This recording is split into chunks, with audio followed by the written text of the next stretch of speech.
Welcome back, trainers! So I'm very excited for this video here. The power of Hydreigon. Going to be taking it up against some raids, taking a look at the stats and comparing it to others and seeing how well it does perform.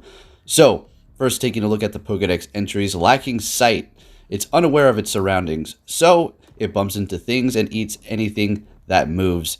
So that's going to be the irate Pokemon. Moving on to the hostile Pokemon, Sphylis. After it has eaten up all the food in its territory, it moves to another area. Its two heads do not get along. So if you do have one of these and you're contemplating whether or not to evolve it, if you're big into PvP, you probably want to keep it for the Great League because the performance is pretty magnificent regarding that. Moving on to the brutal Pokemon. So fun fact for you if you did not know, that it is actually going to be blind for all three of its stages. Yes, it cannot see whatsoever, and it does respond, like it said in the Pokedex, by sound. So I find it a fitting Pokemon to be powering up at the moment, seeing that we're moving into Halloween, and it is quite a frightening Pokemon if you did go up against it face to face, possibly in real life, right? But Pokemon are pretend. Anyways, let's go ahead and listen to their cries here.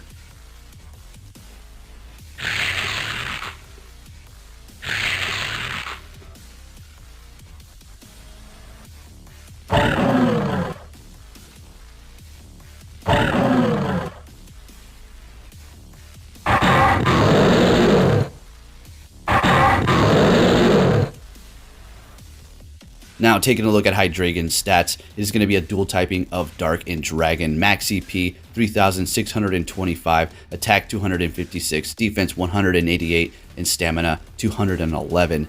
So the weaknesses are going to be Bug, Dragon, extremely weak to Fairy because, well, Dragon and Dark are going to be weak to Fairy, unfortunately, so it will be getting ripped apart in PvP by those Fairy type moves, especially Charm, weak to Fighting, and then Ice. Resisting, and this is the plus side because it does have a good amount of resistances, resisting Psychic, Dark, Electric, Fire, Ghost, Grass, and Water. Taking a look at its moves, for the quick moves, it does have Bite and Dragon Breath. Honestly, I'm extremely happy with the moveset it did receive, and if you're wondering, well, Flash Cannon for the charge move is probably going to be horrible, well, it may find some usability because it is going to be weak to Fairy, very weak to Steel, so you do have a bit of coverage, and then it also has Dark Pulse and Dragon Pulse, so those two charge moves for the stab it's going to be getting down there are going to be absolutely magnificent for it. As far as the Dragon Pulse, it's not going to really be able to compete with the other Dragon types, so we're not going to look at those and compare it just from the Dark typing.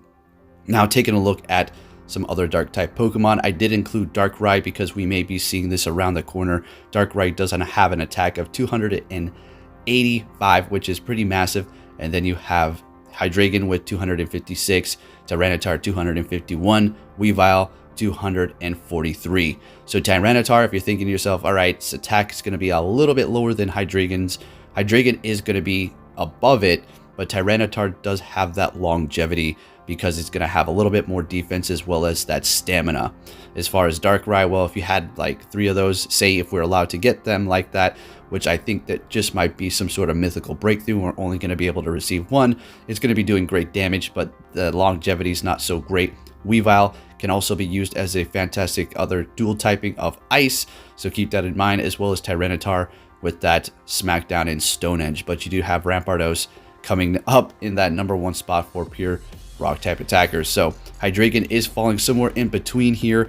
I'm going to tell you right now, is it worth powering up?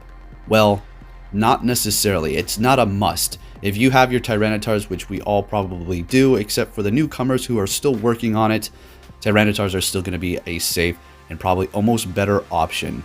Hydreigon is almost just one of those cool factors to have on your team and power up if you do have the resources, as well as entering it into the Pokedex, because who does not want this amazing looking 3-headed, I don't know what you would call it, demon dragon on your side.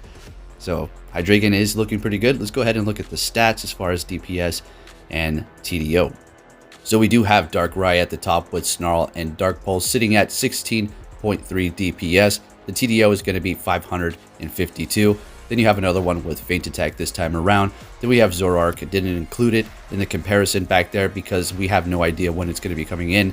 I have a feeling we'll see Darkrai before this because we still do not have the Chameleon Pokemon, which is way past due. And then we have Weavile with Feint Attack and Foul Play. sitting at 15.1 with a TDO of 365. Then Hydreigon with Bite and Dark Pulse sitting at 15.0 DPS. That TDO is going to be a little bit up there at 479. And then you have Honchkrow, which is going to be a pretty big glass cannon. DPS is sitting at 14.8. And then you have Sharpedo, with Bite and Crunch above Tyranitar, but that doesn't mean it's better. It just has more DPS. And then you have Tyranitar at the bottom there with Bite and Crunch sitting at 14.2 and then a TDO of 527. So Tyranitar is probably going to be one of the best dark type attackers currently. For the dragon types, as you can see here, no Hydreigon in the first page. As a matter of fact, you're going to have to go all the way to the third page to finally find it for its pure dragon type moves, with Dragon Breath and Dragon Pulse sitting at 14.9 and a TDO of 477. So you're definitely going to want to use it from that dark type aspect. Alright, now we're over here on Pokebatter, taking a look at a few simulated raids. Going up against a Gengar to the left, we do have Hydreigon pulling up in that number 3 spot with all dark type moves. And it's only going to take 3 of those. Now, personally for me, if I did find this set with all ghost moves, I think I can do it with just 1. We're going to go out there and do a whole lot more tests. I did have the weather working against me today. Every time I found a Raichu raid, it was raining. Then when I found the Gengar raid, it turned to cloudy weather, and it did have Sludge Bomb, so it was boosted, and Hydreigon is not resisting poison types moves.